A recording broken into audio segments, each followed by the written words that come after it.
3:14 a.m., the Strait of Hormuz. High above the water, an MQ-9 Reaper is watching the Iranian coastline.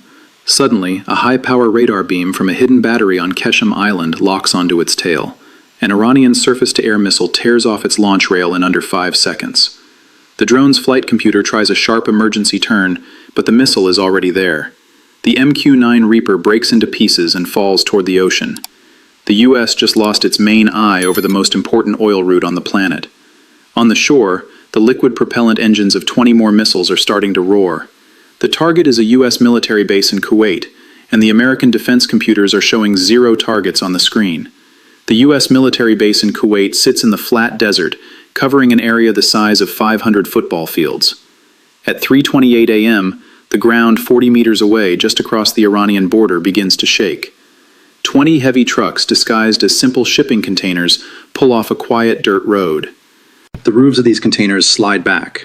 Inside are mobile launchers, hidden from satellites until the very last second. 20 Fate 110 ballistic missiles ignite at the same time. They shoot straight up to the edge of space and then fall back down toward the base at 3 times the speed of sound. But the missiles are only the first half of the strike.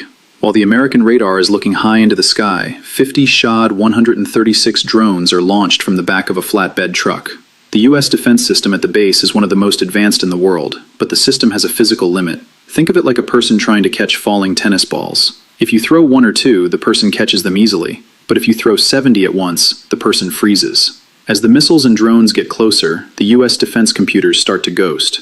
The drones are flying so close together that the radar thinks they are one large object. Then they suddenly split apart. In an instant, the computer system freezes for a split second. It cannot decide which target to hit first. To make matters worse, a new problem appears. The U.S. base fires its first round of interceptor missiles, but they veer off course. They spin wildly and hit the empty desert sand. The Iranian military has turned on a massive GPS jamming system. They are sending out a fake signal that is much stronger than the real one. The base is firing its best weapons and they are hitting nothing. The base is defenseless, and the horizon is glowing with the fire of 70 incoming engines. While the base in Kuwait is fighting for its life, a different kind of threat is moving through the dark water of the Persian Gulf. A U.S. aircraft carrier is moving at 30 miles per hour. This ship can hear a whale's heartbeat from miles away. But the Iranian Ghadir-class submarine is designed to be invisible. Because it is so small, it doesn't make enough noise for the long-range sonar to find. This sub has been sitting on the sandy bottom of the ocean for 3 days, waiting. The carrier is moving toward it like a blind giant.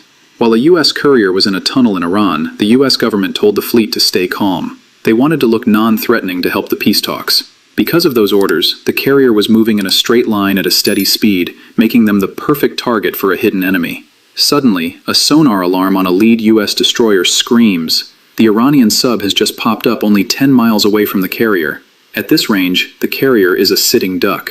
The American destroyers cannot fire back. If they drop a depth charge to kill the sub, the explosion will be so close that it might break the carrier's own hull.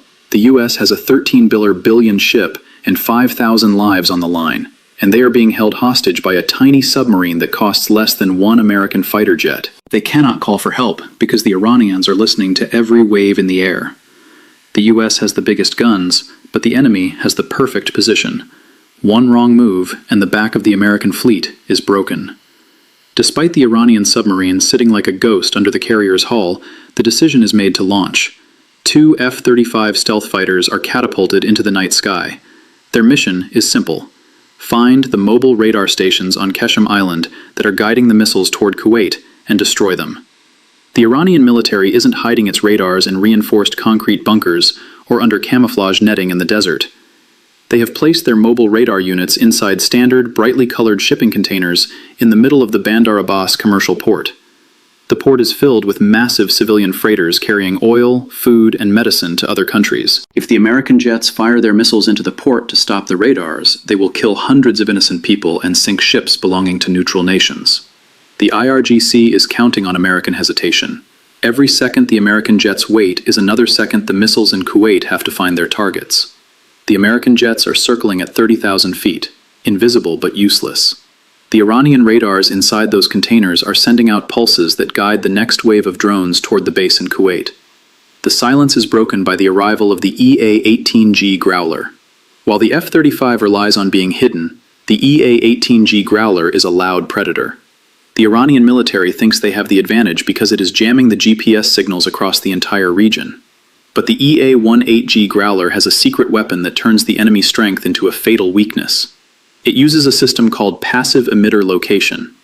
Instead of sending out its own radar beam to find a target, the jet simply listens. The Iranian jamming signal is like a loud, constant scream in the dark. To the EA-18G Growler, that scream is a lighthouse. The jet just follows the noise under the wing of the EA-18G Growler. An AGM-88 HARM missile ignites. It does not look for a physical shape. It looks for the electronic breath of a radar.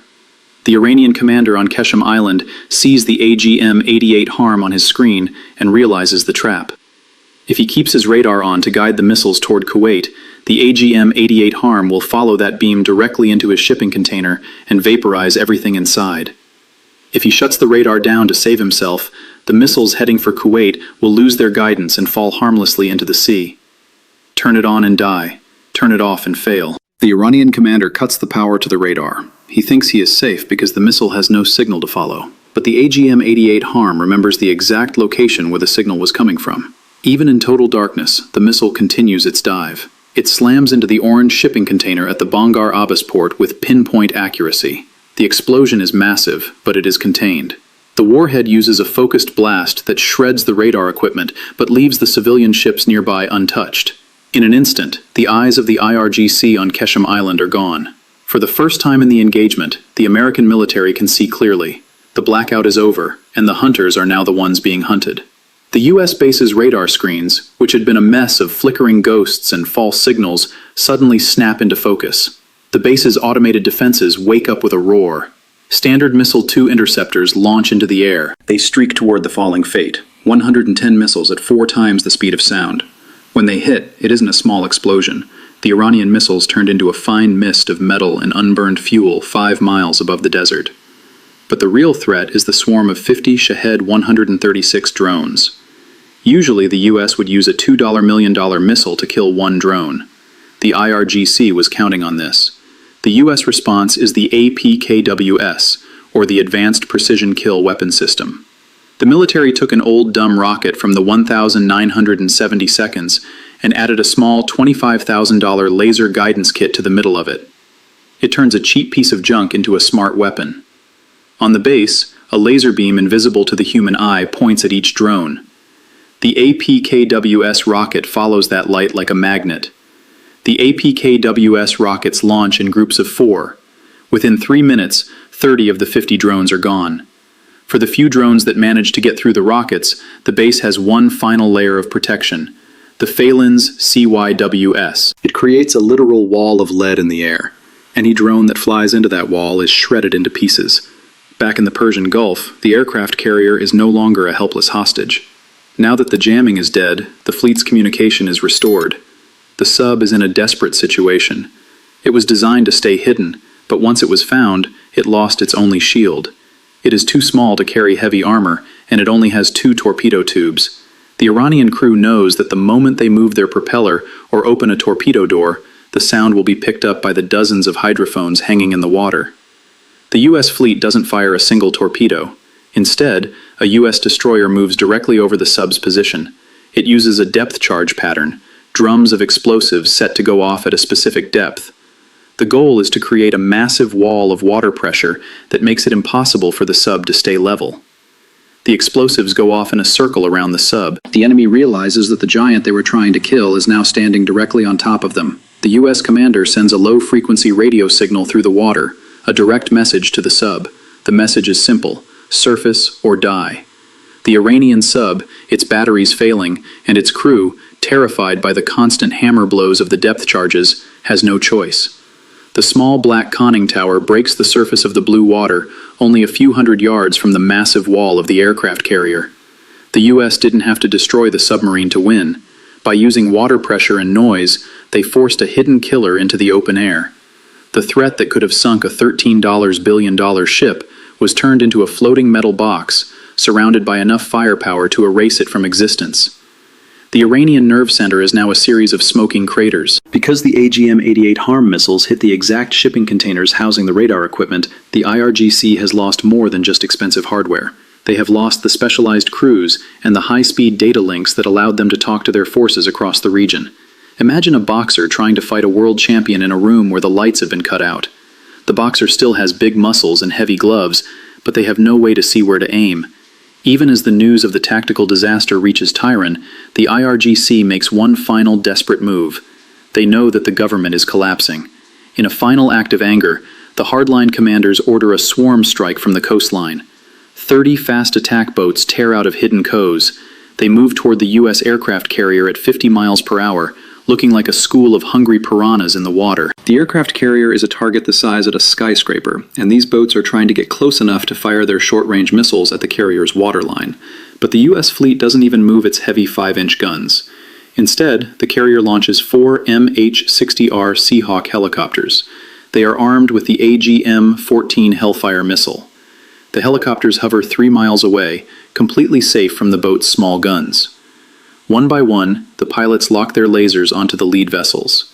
When the AGM-114 Hellfire hits, the explosion is so violent that it shatters the fiberglass hull into thousands of splinters. The first 6 boats are erased in less than 60 seconds. The remaining 24 boats don't wait for the next missile. They see the fireballs on the water and realize that the asymmetric war they wanted to fight is a fantasy. They turn around and flee back to the coast. The IRGC thought they could use quantity to beat quality, but the carrier has eyes in the sky that the boats can't reach. By the time the sun is high in the sky, the conflict is over. The Iranian military is in a state of total paralysis. Their radars are gone, their drone swarms are trash, and their killer submarine is being towed as a trophy. The US military remains in the Gulf, fully fueled and fully armed. The outcome was never in doubt once the blindfold was removed. Before you go, there is one detail about the AGM-114 Hellfire that almost no one talks about. Everyone knows it as a high-tech tank killer, but its name reveals a very different history. Hellfire actually stands for Hella On, Laser Fire and Forget. But here is the counterintuitive part. When this missile was first being designed, it wasn't meant to be a weapon at all. The original engineering concept was for a heavy-duty clearing tool. The military wanted a way for helicopters to clear thick brush, trees, and obstacles so that tanks could move through difficult terrain more easily. It just goes to show in modern war, it's not just about what a weapon was built for, it's about how much damage it can do when the rules change.